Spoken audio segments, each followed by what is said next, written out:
પણ શરીરમાં એ દેખાણો. તમને એમ થશે કે શરીરમાં માત્સર્ય દેખાય. તમે જોજો, દ્વેષ કરનાર માણસ, નિંદા કરનાર માણસ, માત્સર્ય યુક્ત માણસ, એનું શરીર પણ તમને જ્યારે ઈર્ષા કરતો હશે ત્યારે જુદું દેખાશે. એની આંખ ફરી જશે, એની બોલીની રીત ફરી જશે. ઈર્ષા જ્યારે આંખમાં આવશે, દ્વેષ જ્યારે જીવનમાં આવશે, ત્યારે આ ઘટના ઘટશે. અને પ્રસંગ આવ્યો છે તો હું પ્રાર્થના કરું કે ભૂલે ચૂકે કોઈનો દ્વેષ ન કરો. બધા એનું પ્રારબ્ધ ભોગવે છે. મારે તમારે ફુરસદ ક્યાં છે આ સમજાતું નથી મને. પણ ખબર નહીં, રાગ દ્વેષ, રાગ. ભગવાન કૃષ્ણ તો, મેં ફરી એક વાર કહું, ખુલ્લી ઘોષણા કરે છે, જ્ઞેય સ નિત્ય સંન્યાસી યો ન દ્વેષ્ટિ ન કાંક્ષતિ. એને રોજ સંન્યાસી સમજ, જે કોઈનો દ્વેષ નથી કરતો. હા, બહુ જ હું વારંવાર આના ઉપર ભાર આપ્યા કરું. દ્વેષ તો કરો જ નહીં. ઘણા માણસો પૂછે છે દ્વેષનો નાશ કેમ થાય, રાગનો નાશ કેમ થાય. બે માંથી એકનો નાશ થાય તો બંનેનો નાશ થાય. રાગ જાય તો દ્વેષ જાય, દ્વેષ જાય તો રાગ જાય. એકને મિટાવવા દોનો જાય. મોટા મોટા માણસો માંથી દ્વેષ ક્યાં જાય છે? અંદરથી બધા જ ઈર્ષા કરતા હોય છે.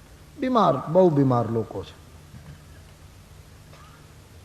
તંદુરસ્ત માણસ મળવા મુશ્કેલ થઈ ગયા સમાજમાં. હા, જહાં દેખો વહાં દ્વેષ. દ્વેષ છોડો. અમારે કથાકારો કથા કહે ને કે ખેડૂતે કૂવો બનાવ્યો, પછી કૂવાનું ઉદ્ઘાટન કરાવવું હતું. એટલે કોઈ મહાત્માને શોધતો તો કોઈ મહાત્મા મળે તો એના પાસે કૂવાનું ઉદ્ઘાટન કરાવવું. નવું કૂવો કર્યો ને પાણી ખૂબ થયું. પછી એક રમતારામ કોઈ સંત મળી ગયા, કહ્યું બાપજી મારે કૂવાનું ઉદ્ઘાટન. તો મહાત્મા તો પહેલી દ્રષ્ટિએ તો મૂંઝાયા કે કૂવાનું ઉદ્ઘાટન કેમ કરવાનું, અંદર પડવાનું. ઉદ્ઘાટન તો ઘણા, પણ આ કૂવાનું કઈ રીતે કરવાનું? એ કઈ કૂવા ઉપર પંપ મૂક્યો હોય ને એનું ઉદ્ઘાટન કરવું હોય તો પંપની સ્વિચ દબાવે કે તો એ બરાબર, પણ કૂવાનું લોકો તો ગમે તેવા ઉદ્ઘાટન લાવે છે ને. મહાત્માને કહ્યું કૂવાનું ઉદ્ઘાટન કરવું. રવિવારનો દિવસ આપ્યો. સવારે 9 વાગે પહેલું પાણી આપ સિંચો, પહેલા આપ સ્નાન કરો બાપજી, પછી અમે એ જળનો ઉપયોગ કરીએ. સારું. શનિવારની સંધ્યાએ ખેડૂત જોવા ગયો કે બધું બરાબર છે, કાલે ઉદ્ઘાટન કરવાનું છે.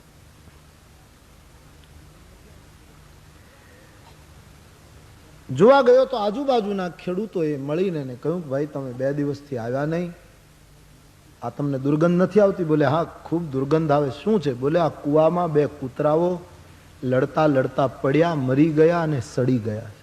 2 દિવસથી અંદર કૂવામાં કૂતરાઓ ફૂલી ગયા, આની ગંધ. બોલે કાલ તો ઉદ્ઘાટન છે, શું થાય? દોડતો ખેડૂત ઘરે આવ્યો, બાપજીને પ્રણામ કરીને કહ્યું બાપજી આમ થયું છે, દુર્ગંધ બહુ આવે છે. બોલે અંદરથી બધું કાઢી નાખો, પાણી સિંચી નાખો, કોસ જોડીને પાણી કાઢી નાખો, નવું પાણી આવશે. અને ઘરમાં ગંગાજળ હોય, જમનાજી હોય તો થોડુંક પવિત્ર તીર્થ અંદર પધરાવી દો એટલે શુદ્ધ. ને કાલે 9 વાગે આપણે ઉદ્ઘાટન કરી નાખીએ. ખેડૂતે કોસ જોડ્યો, ખૂબ પાણી સિંચ્યું, પોતાના ઘરમાં ગંગાજળ હતું એ નાખ્યું, જમના જળની લોટીઓ ગામમાં વૈષ્ણવોને ત્યાં હતી ત્યાંથી લાવીને પધરાવ્યું.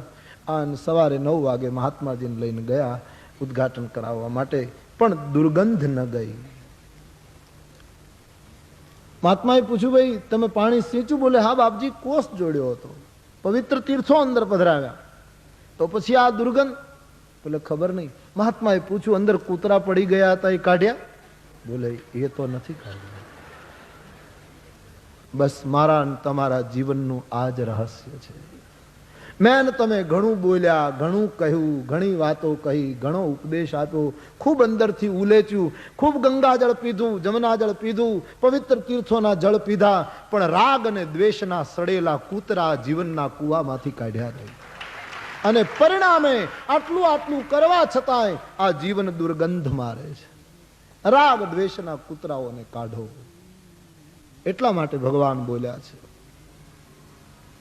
જ્ઞેય સનિત્ય સંન્યાસી